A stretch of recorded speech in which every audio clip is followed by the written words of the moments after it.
আশা করি আমার প্রিয় ছাত্রছাত্রীরা তোমরা সবাই ভালো আছো।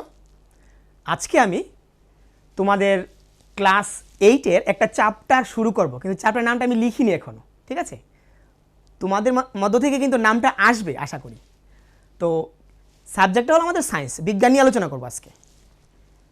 তোমরা যখন ছোট ছিলে বা এই বয়সেও এখন তোমরা যারা ক্লাস 8-এ পড়াশোনা করছো, মেলাতে গিয়ে মা বাবার কাছে বায়না করো একটা জিনিস কেনার জন্যে, সেটা কি ভাবো তো?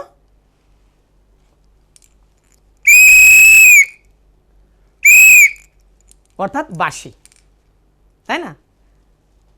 অথবা এইরকম খেলনা যেগুলো শব্দ করে, অথবা এইরকম এই যে মনোরম খেলনাগুলো, এগুলো কিন্তু তোমাদের খুব ভালোই লাগে, তাই না? তাহলে ভাবো তো চ্যাপ্টারের নামটা কি হবে? আশা করি তোমরা এতক্ষণে ভেবে নিয়েছো, শব্দ অর্থাৎ সাউন্ড। তাহলে আমরা আজকে সাউন্ড নিয়ে পড়াশোনা করব, অর্থাৎ শব্দ। আমরা আজকে শব্দ নিয়ে আলোচনা করব। এখন মনে প্রশ্ন জাগতে পারে যখন কোনো একটা জিনিস আমরা পড়াশোনা করি, যে এটা নিয়ে আমি কেন পড়ব, শব্দটা আমার কেন দরকার জানার জন্যে। তাহলে একটু বলছি দু একটা তোমাদের দৈনন্দিন জীবনের যে ঘটনা। তোমরা বাড়ি থেকে স্কুলে যাও, তো স্কুলে গিয়েই প্রথমেই এই দৌড়াদৌড়ি করো, খেলাধুলা করো, তখন একটা ওয়ার্নিং বেল বাজে, তাই না? যখন একটা ওয়ার্নিং বেল বাজে,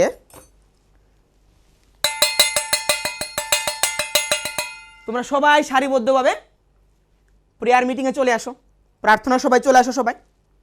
এই যে শব্দটা করলো, এই শব্দটা তোমার কানে পৌঁছালো, তাহলে এই শব্দের একটা প্রয়োজনীয়তা রয়েছে। ধরো ফার্স্ট পিরিয়ড চললো, স্যার বা ম্যাডাম শুরু করলেন, একটুক্ষণ পরেই তোমার কানে একটা শব্দ আসলো, মানে ফার্স্ট পিরিয়ড শেষ। তাহলে সেকেন্ড পিরিয়ডের জন্য মানসিকভাবে প্রস্তুতি নিতে হবে। তার মানে শব্দ কিন্তু আমাদের প্রতিনিয়ত সাহায্য করে। বাড়িতে এসে তুমি মাকে খুঁজে পাচ্ছ না, তখন তুমি কি করবে? মা, মা তুমি কোথায় আছো ডাকবে, মানে কি শব্দ দিয়েই তুমি মাকে খোঁজার চেষ্টা করবে, তাই না? তাহলে শব্দ কিন্তু আমাদেরকে প্রতিনিয়ত সাহায্য করছে।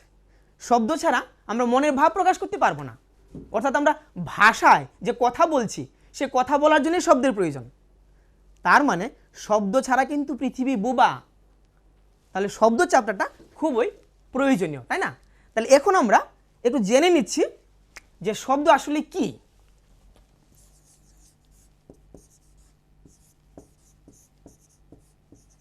What is sound?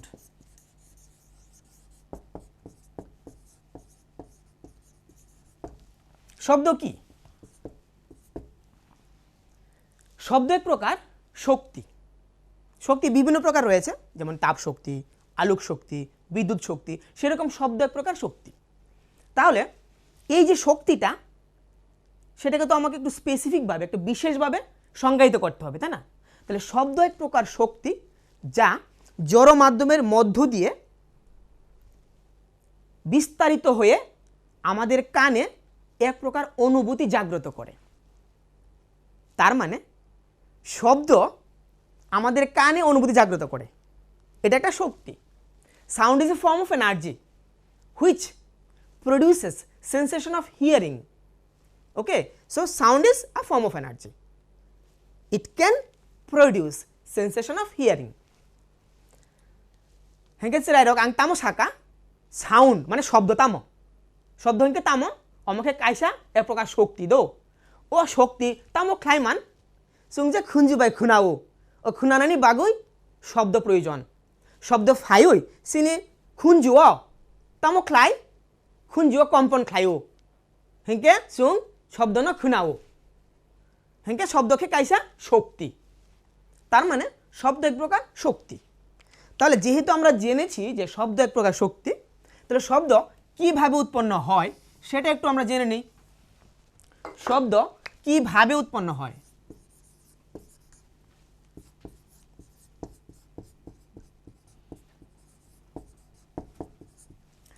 জেনে নিচ্ছি। তাহলে এই যে দেখো একটা ড্রাম রয়েছে আমার কাছে, এই ড্রামটার উপরে আমি দেখছি কিছু জিনিস দিয়ে দিচ্ছি। দেখো তো কি আছে এখানে, কতগুলি মুড়ি রয়েছে, মুড়িগুলো দিয়ে দিচ্ছি এখানে। এই যে মুড়িগুলো এখানে দিয়ে দিলাম।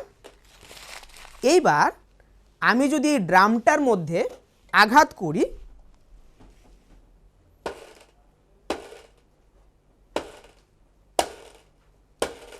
মুড়িগুলো উপরে লাফিয়ে উঠছে, আবার সঙ্গে সঙ্গে শব্দ উৎপন্ন হচ্ছে।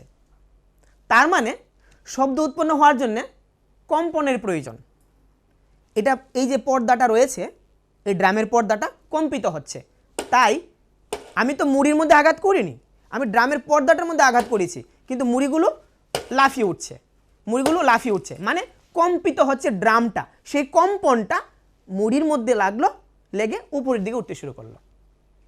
তার মানে যে কোনো জিনিস কম্পিত হলেই শব্দ উৎপন্ন করে। ধরো আমার হাতে রয়েছে দুটি টিউনিং ফর্ক অর্থাৎ সুর শলাকা।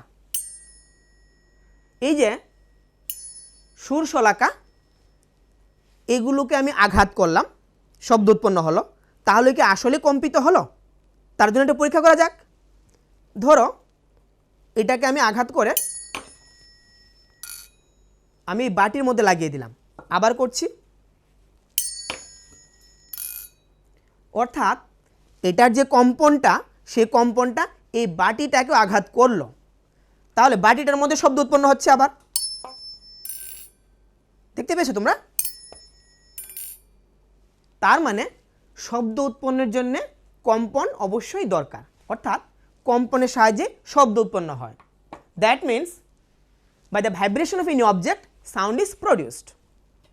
তাহলে আমরা শব্দ কিভাবে উৎপন্ন হয় সেটা আমরা জানতে পারলাম।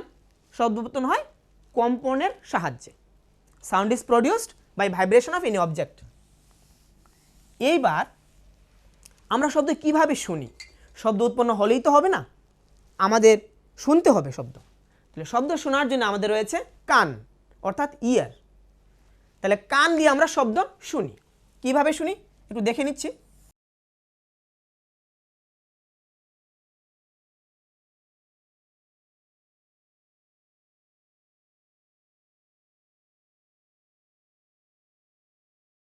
এই হলো আমাদের কান, ঠিক আছে? একেবারেই সহজ। চিত্রটা তোমরা বাড়িতে প্র্যাকটিস করবে। কান, এটাকে কি বলে? এই যে কানের বাহিরের অংশটা, এটাকে বলে পিনা, এটাকে বলে পিনা। এবার ভিতরে শব্দটা ঢুকলো এই দিক দিয়ে, কানের যে ছিদ্রটা দিয়ে শব্দটা ঢুকলো, এই জায়গাটা বলে ক্যানেল বা কর্ণকুহর। কর্ণকুহর দিয়ে শব্দটা গিয়ে সামনে পেল একটা ইয়ার ড্রাম অর্থাৎ পর্দা। এটা হলো পর্দা বা ইয়ার ড্রাম। এই পর্দার মধ্যে যখন শব্দটা গিয়ে আঘাত করলো, তাহলে এই আঘাতের ফলে পর্দাটা কম্পিত হবে। যেইভাবে এখানে ড্রামটা কম্পিত হয়েছিল, তাহলে শব্দটা গিয়ে এই ইয়ার ড্রামে অর্থাৎ পর্দার মধ্যে কম্পন সৃষ্টি করবে। সেই কম্পনের ফলে যে একটা শক্তি উৎপন্ন হলো, আবার সেই শক্তিটা এখানে তিনটা অস্থি রয়েছে। এটার নাম মেলিয়াস, এটার নাম ইনকাস, এটার নাম স্টেপিস। এই তিনটা অস্থি, ক্ষুদ্র ক্ষুদ্র অস্থি রয়েছে। সেই অস্থিগুলির মধ্য দিয়ে এই কোকলিয়াতে, এটার নাম হলো কোকলিয়া, এই কোকলিয়াতে শব্দটা বিস্তারিত হবে।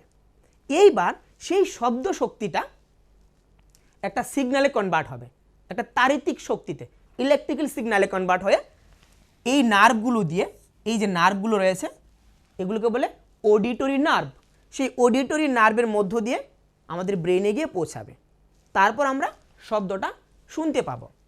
তাহলে তোমরা দেখতে পেয়েছো যে আমাদের কানের ভেতরে রয়েছে একটা পর্দা। সেই পর্দাটা খুবই একটা গুরুত্বপূর্ণ অংশ।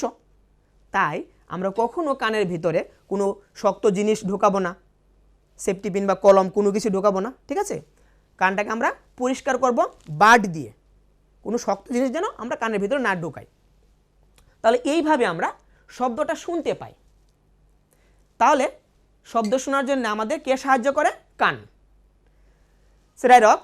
जों बाहायके शब्द खोनाओ सिनि खुंजु बाय खोनाओ दो अमके सिनि खुंजु खुंजुनि बिसिं तो कायसा पर्दा दंग र पर्दा शब्द फाइका हिंके अम कापिउ दो हिंके अमनि थेके शब्द अम हाय सिनि ब्रेन थांगो हिंके जों शब्द खोनाय मानो তাহলে এইভাবেই আমরা শব্দটা শুনতে পাই। আচ্ছা, এইবার প্রশ্ন হলো শব্দ যে আমরা শুনতে পাই তাহলে শব্দটা চলাচল করে কিভাবে? আমরা তো বায়ু মাধ্যমে আছি, তাহলে বায়ু মাধ্যমে শব্দটা চলাচল করবে কিভাবে? ধরো তোমার স্কুলের যে ঘন্টা সেটার মধ্যে হাতুড়ি দিয়ে আঘাত করা হলো, সেই শব্দটা কিভাবে আসছে তোমার কানে? কি রয়েছে, ধরো তুমি এখানে দাঁড়িয়ে আছো, শব্দটা তোমার কানে কি করে পৌঁছাবে? এখানে যে বায়ু মাধ্যমটা রয়েছে সেই মাধ্যমটা কম্পিত হবে, বায়ুগুলো কম্পিত হবে, তাহলে কম্পনের ফলে বায়ুটা কাছাকাছি চলে আসবে, আবার একটু দূরে দূরে হালকা হয়ে যাবে, আবার খুব কাছাকাছি, আবার হালকা। অর্থাৎ এইরকমভাবে কম্প্রেশন অ্যান্ড রেয়ারফেকশন অর্থাৎ ঘনীভবন এবং তনুভবনের মধ্য দিয়ে শব্দটা বায়ু মাধ্যমে বিস্তারিত হয়। তাহলে আমরা যদি একটা ছোট্ট এক্সপেরিমেন্ট করে দেখে নিই শব্দটা আসলে কিভাবে চলাচল করে। ধরো সব বায়ু মাধ্যম, এটা বায়ু মাধ্যমে আমি যদি একটা শব্দ করি সেই শব্দটা কিভাবে স্থানান্তরিত হয়।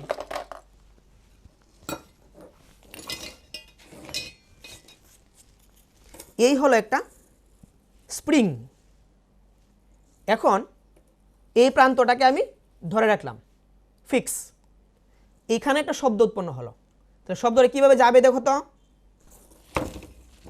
তাহলে শব্দটা কিভাবে যাচ্ছে বায়ু মাধ্যমের মধ্য দিয়ে,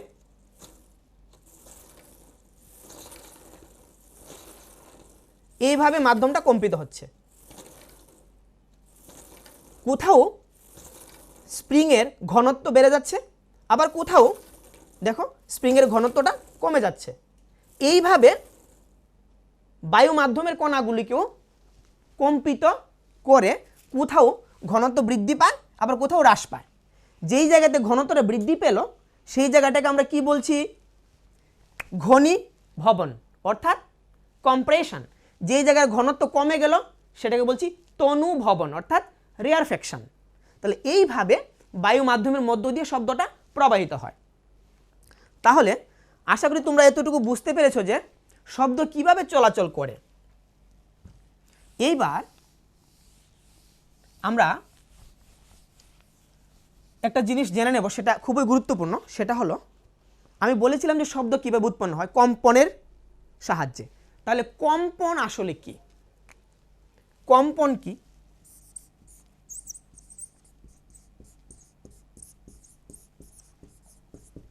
কম্পনটা আসলে কি সেটা আমরা জেনে নেব।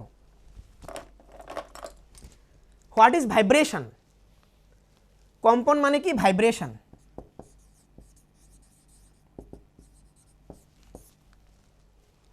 কম্পন মানে হলো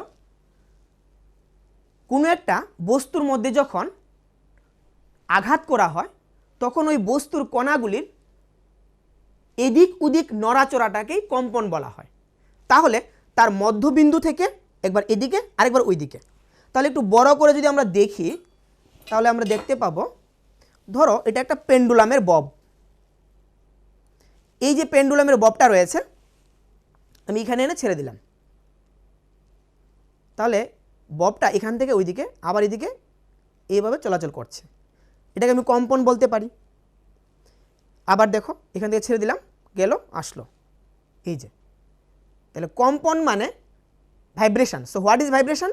two and fro motion or back and forth motion, অর্থাৎ সামনে পেছনে অথবা এদিক ওদিক। তাহলে এইরকম যে গতিটাকে বলা হবে কম্পন অথবা ভাইব্রেশন। এখন আমরা যদি কম্পনটা জানি তাহলে কম্পাঙ্ক কি সেটা একটু জানা দরকার। অর্থাৎ হোয়াট ইজ ফ্রিকোয়েন্সি, ভাইব্রেশন জানতে পারলাম, এবার ফ্রিকোয়েন্সি অর্থাৎ কম্পাঙ্ক।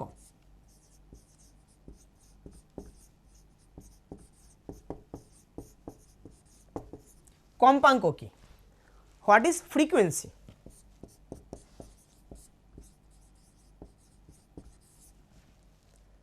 কম্পাঙ্ক মানে হলো একক সময়ে পূর্ণ কম্পনের সংখ্যা। মানে কি? ধরো একক সময় মানে 1 সেকেন্ড, 1 সেকেন্ডে কতটা পূর্ণ কম্পন হলো। আমি যদি এই দোলকটা দিয়ে আলোচনা করি তাহলে একটু সহজভাবে তোমরা বুঝতে পারবে। এখান থেকে আমি দোলকটাকে ছেড়ে দেব, এটা 1 সেকেন্ডে কতটা পূর্ণ দোলন করে দেখি। অর্থাৎ এখান থেকে গিয়ে আসলে কিন্তু একটা পূর্ণ দোলন হবে। তোমরা মনে রাখবে এখান থেকে যাওয়া মানে কিন্তু পূর্ণ দোলন নয়, এখান থেকে যাবে আবার আসতে হবে, তাহলে একটা পূর্ণ দোলন। তাহলে এই যে গেল আসলো একটা পূর্ণ দোলন হলো, আবার গেল আসলো আরেকটা পূর্ণ দোলন হলো। এইভাবে কতগুলো পূর্ণ দোলন হবে 1 সেকেন্ডে, সেই সংখ্যাটাই হবে কম্পাঙ্ক বা ফ্রিকোয়েন্সি। ধরো এটাকে আমি ছেড়ে দিলাম 1 2, অর্থাৎ 2 বার সে কম্পিত হয়েছে 1 সেকেন্ডের মধ্যে, তাহলে তার কম্পাঙ্ক হবে 2 হার্জ। হার্জ, তাহলে কি বললাম? হার্জ। তাহলে কম্পাঙ্কের এককটা কি হবে? হার্জ।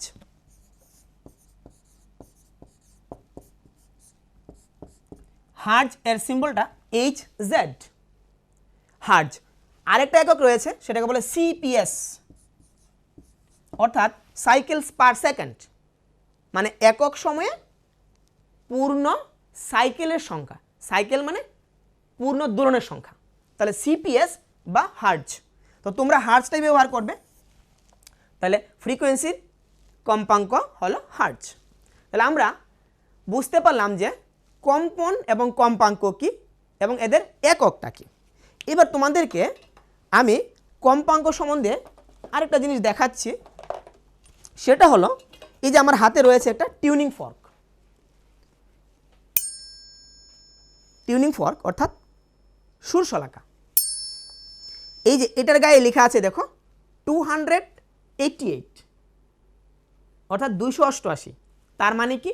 তার মানে হলো এই টিউনিং ফর্কটার মধ্যে তুমি যখন আঘাত করবে সে 1 সেকেন্ডে 288 বার কম্পিত হবে। তার মানে তার কম্পাঙ্ক হলো 288 হার্জ। এটার গায়ে লেখা আছে, এটার গায়ে কত লেখা আছে? লেখা আছে 256 হার্জ।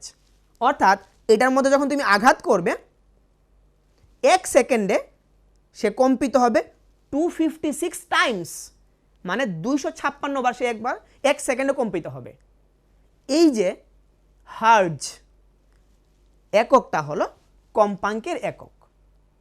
তাহলে এই টিউনিং ফর্কের বিশেষত্ব কি? What is the speciality of this tuning fork?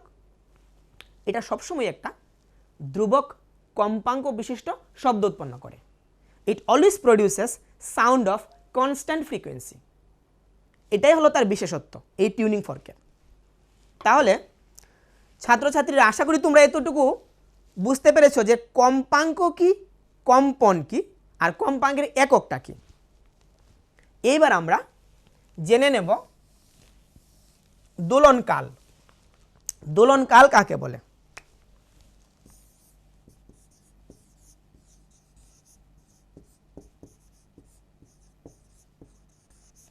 দোলনকাল, time period.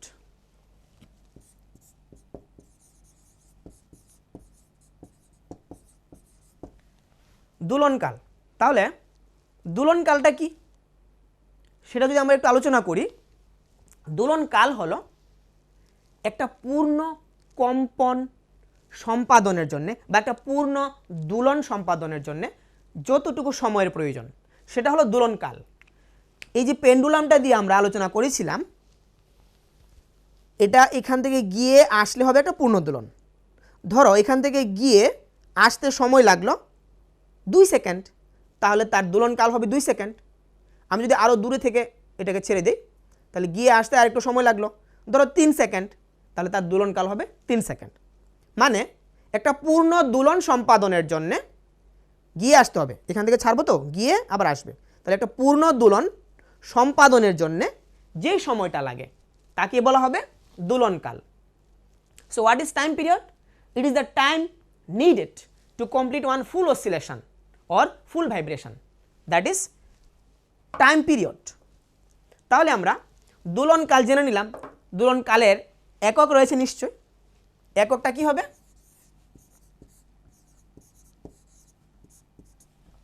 কাল অর্থাৎ সময়, তাই না? দোলনকাল টাইম, তাহলে টাইমের একক হবে সেকেন্ড, তাহলে এটা হবে সেকেন্ড,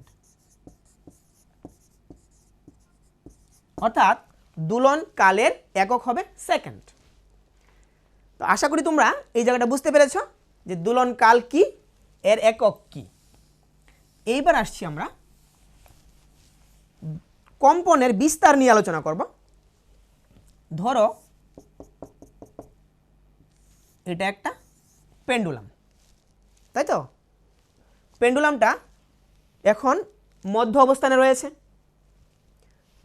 তার মধ্যে যদি তুমি বল প্রয়োগ করো বা আঘাত করো সে কম্পিত হবে। ধরো কম্পিত হতে হতে একবার এখানে আসলো, আরেকবার এখানে যাবে, তাহলে এইভাবে সে কম্পিত হবে। তো আমরা এখানটাকে মধ্যবিন্দু ধরলাম ও, এটা ধরি এ, এটাকে ধরি বি। তাহলে ও থেকে এ অবধি এই যে দূরত্বটা সেটা ধরো 2 সেন্টিমিটার, আবার ও থেকে বি অবধি এটাও সেম হবে 2 সেন্টিমিটার। এই যে ও এ এটাই হলো বিস্তার, ঠিক আছে? এটা হলো বিস্তার বা অ্যামপ্লিটিউড, বিস্তার বা অ্যামপ্লিটিউড। তাহলে বিস্তার মানে কি? কোনো কম্পমান বস্তুর মধ্য অবস্থান থেকে সর্বোচ্চ সরণকে বলা হবে বিস্তার। So what is amplitude? It is the maximum displacement of any vibrating particle from its mean position. This is the mean position and that is the extreme position. So this is the maximum displacement. So it is what? Amplitude. তাহলে বিস্তার সেটা ang tamo saka orang বিস্তার tamo huni. বিস্তার হেনকে tamo কোনো বস্তু যখন কাঁপিও দো হেনকে অমনি মিডল অবস্থান থেকে মানে মধ্য অবস্থান থেকে যে যে বেশি হাসালো থাঙ্গো, ম্যাক্সিমাম যে হাসালো থাঙ্গো ও যে হাসাল নিজে দৈর্ঘ্য দো অমন হনায় তাম বিস্তার। তাহলে বিস্তারের এককটা কি হবে? এই যে আমি লিখে রেখেছি সেন্টিমিটার, হতে পারে মিটার, হতে পারে মিলিমিটার, অর্থাৎ দৈর্ঘ্যের একক হবে। তাহলে তোমরা সেন্টিমিটারটাই মনে রাখবে। তাহলে বিস্তারের এককটা কি হবে? সেন্টিমিটার, ঠিক আছে? বিস্তারের একক হবে সেন্টিমিটার।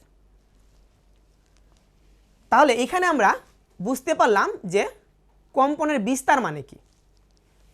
এখন আমরা জেনে নেব আরেকটা টপিক, সেটা হলো যেহেতু বিস্তার আমরা জেনেছি, কম্পন জেনেছি, কম্পাঙ্ক শিখেছি, এগুলোকে কাজে লাগিয়ে আমরা এখন জানব প্রাবল্য কি।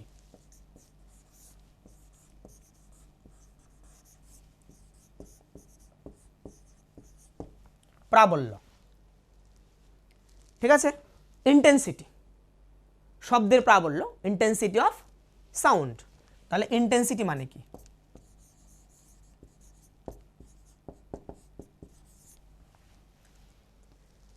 প্রাবল্য হলো কোনো একটা শব্দ কতটুকু জোরালো হলো সেটাই প্রাবল্য। তাহলে প্রাবল্যটা আসলে কার সঙ্গে সম্পর্কযুক্ত?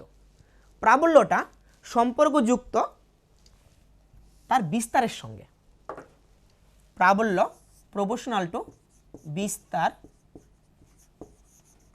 স্কোয়ার। তাহলে intensity is directly proportional to square of the amplitude.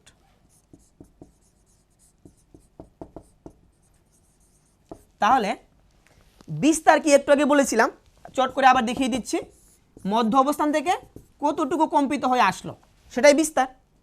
তাহলে বিস্তারের যে দৈর্ঘ্যটা ধরো 2 সেন্টিমিটার, তাহলে 2 সেন্টিমিটার স্কোয়ার হবে এখানে, 2 এর স্কোয়ার কত হবে? 4, তাহলে প্রাবল্য হবে 4।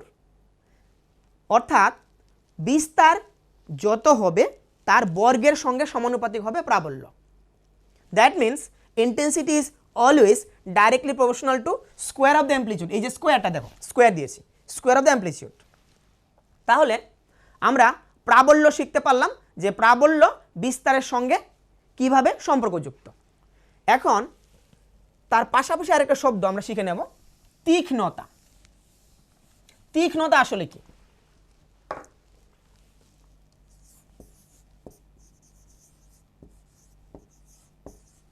তীক্ষ্ণতা বা পিচ, হোয়াট ইজ পিচ বা তীক্ষ্ণতা মানে কি? তোমাদের ক্লাসের মধ্যে অনেকই ছেলে মেয়ে রয়েছে, তো সবার তো আর ভয়েস একরকম না। ধরো তুমি ক্লাসের বাইরে আছো, ভিতরে দুইজন কথা বলছে, তুমি নিশ্চয়ই বুঝতে পারবে মেয়ে না ছেলে কথা বলছে। তার মানে তুমি কি করে বুঝতে পেরেছো? সেই ধর্মটাকে কি বলবো আমরা? সেটাকে বলবো তীক্ষ্ণতা অর্থাৎ পিচ। তাহলে তীক্ষ্ণতাটা কার সঙ্গে সম্পর্কযুক্ত? সেটা কিন্তু কম্পাঙ্কের সঙ্গে সম্পর্কযুক্ত। তাহলে তীক্ষ্ণতা প্রপোর্শনাল টু কম্পাঙ্ক, অর্থাৎ pitch is directly proportional to frequency.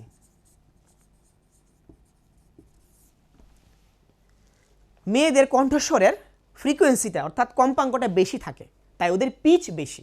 আর ছেলেদের কণ্ঠস্বরের কম্পাঙ্কটা কম থাকে, তাই পিচ অর্থাৎ তীক্ষ্ণতা কম থাকে। তাই আমরা যখন ওই শব্দটা শুনতে পাই, শব্দটাকে আলাদা করতে পারি, বুঝতে পারি কোনটা মেয়েদের স্বর কোনটা ছেলেদের স্বর। এই যে ধর্মটা সেটা হলো তীক্ষ্ণতা। তাহলে তীক্ষ্ণতা কার সঙ্গে সম্পর্কযুক্ত? কম্পাঙ্কের সঙ্গে। তাহলে কোনো বস্তুর কম্পাঙ্ক বেশি হলে তীক্ষ্ণতা একরকম হবে। তাহলে দেখে নিই, এখানে একটা দেখো বাটি রয়েছে, এটার মধ্যে একটু শব্দ করছি,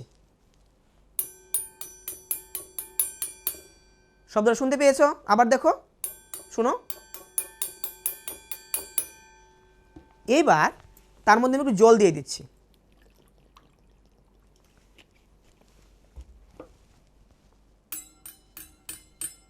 শব্দটা পরিবর্তন হয়ে গেছে, তাই না? দেখো চেঞ্জ হয়ে গেছে। তার মানে শব্দের তীক্ষ্ণতা এবং প্রাবল্য দুটোই চেঞ্জ হয়ে গেছে, তাই না? এখানে কিন্তু তীক্ষ্ণতা চেঞ্জ হয়ে গেল জল দেওয়ার পর, তার শব্দের কোয়ালিটি চেঞ্জ হয়ে গেল। কেন? প্রথমে যখন তার মধ্যে জল ছিল না, সে তার নিজের কম্পাঙ্ক নিয়ে কম্পিত হচ্ছিল। যখন জল দিয়ে দিলাম, তার কম্পনের যে ধরনটা সেটা পরিবর্তিত হয়ে গেল, তাই এখানে শব্দের তীক্ষ্ণতাটা পরিবর্তিত হয়ে গেল। তাহলে আশা করি তোমরা বুঝতে পেরেছ যে তীক্ষ্ণতা আসলে কম্পাঙ্কের সঙ্গে সম্পর্কযুক্ত। এইবার আমরা তীক্ষ্ণতা বুঝতে পারলাম, মেয়েদের কণ্ঠস্বর ছেলেদের কণ্ঠস্বর পার্থক্য কেন হয়, কী কারণে হয় সেটা বুঝতে পারলাম। এবার যেটা সবচেয়ে গুরুত্বপূর্ণ সেটা হলো শব্দের প্রকারভেদ।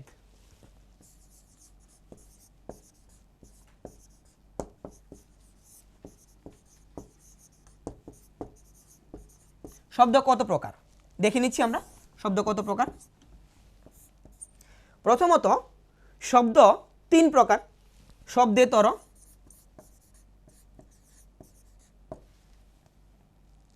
শব্দেতর শব্দ, শ্রুতিগোচর শব্দ,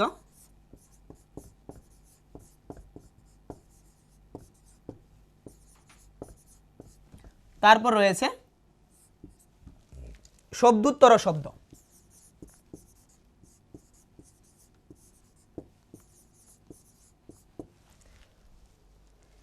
infrasonic sound, Sonic sound and ultrasonic sound. অর্থাৎ এই যে তিন প্রকার শব্দ রয়েছে, তাহলে এদের যে আলাদা আলাদা যে হলো কিসের উপর ভিত্তি করে সেটা দেখে নিচ্ছি। শব্দেতর শব্দের কম্পাঙ্ক কত হবে? কম্পাঙ্ক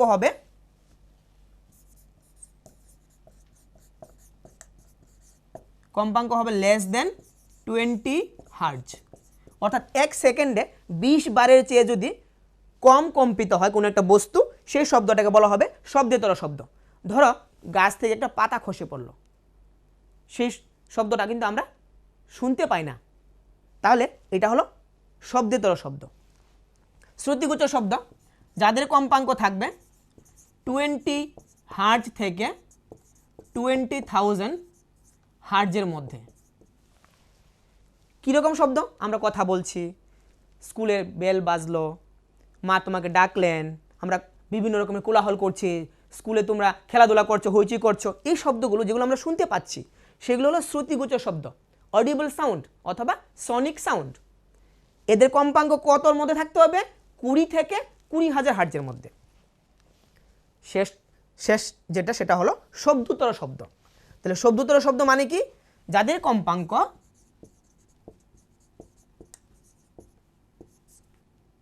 20,000 হার্জের বেশি, 20,000 হার্জের বেশি যদি কম্পাঙ্ক হয় সেই শব্দটাকে বলা হবে কি?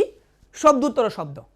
তাহলে কীরকম হতে পারে শব্দটা? ধরো নীল তিমির শব্দ অথবা বাদুরের শব্দ, এই শব্দগুলো আমরা শুনতে পাই না, ওই শব্দগুলি হলো শব্দোত্তর শব্দ অথবা আল্ট্রাসনিক সাউন্ড। ঠিক আছে, তাহলে আমরা এই যে 3 প্রকার শব্দ, এই 3 প্রকার শব্দ আমরা শিখতে পারলাম এবং তুলনামূলক আলোচনা করলাম, তাই না? যার কম্পাঙ্ক 20 হার্জের কম সেটাকে বলবো শব্দেতর শব্দ, আর যে সমস্ত শব্দের কম্পাঙ্ক 20 থেকে 20,000 হার্জের মধ্যে থাকবে ওইগুলো শ্রুতিগোচর, অর্থাৎ আমরা শুনতে পাই।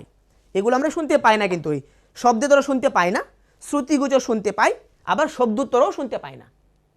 ঠিক আছে, তাহলে আমার প্রিয় ছাত্রছাত্রীরা, আশা করি তোমরা সবাই বুঝতে পেরেছো আজকে যে কয়েকটা টপিক আমরা আলোচনা করলাম, শব্দকে নিয়ে খেলাধুলা করলাম। তো তোমরা বাড়িতে এগুলো নিয়ে একটু আলোচনা করবে, পড়াশোনা করবে, তোমাদের বইটা দেখবে। তাই তোমাদেরকে আমি একটু হোমওয়ার্ক দিয়ে দিচ্ছি, হোমওয়ার্কটা লিখে নাও। শব্দ বিস্তারের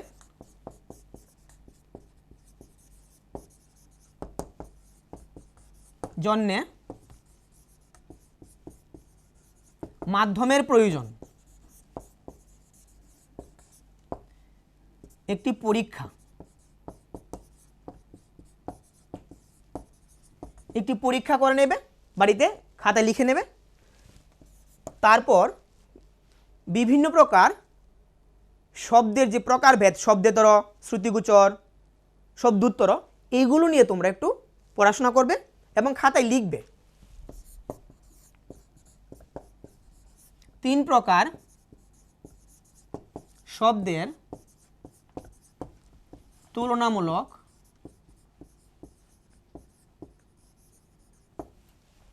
আলোচনা, এইগুলো করে নেবে। আর যা যা আমি আলোচনা করলাম আজকে তোমাদের সঙ্গে সবগুলো কিন্তু একটু খাতায় লিখে নেবে এবং বইটা দেখে নেবে। ঠিক আছে, তাহলে আশা করি তোমরা সবাই বুঝতে পেরেছ। হেঁকে সিরারক আং আশা খাইও নরক ব্যাবাগ্ন বুচিখা হেঁকে ব্যাবাগ্ন হামবাই। সবাইকে টাটা, আবার দেখা হবে পরবর্তী ক্লাসে। ধন্যবাদ সবাইকে।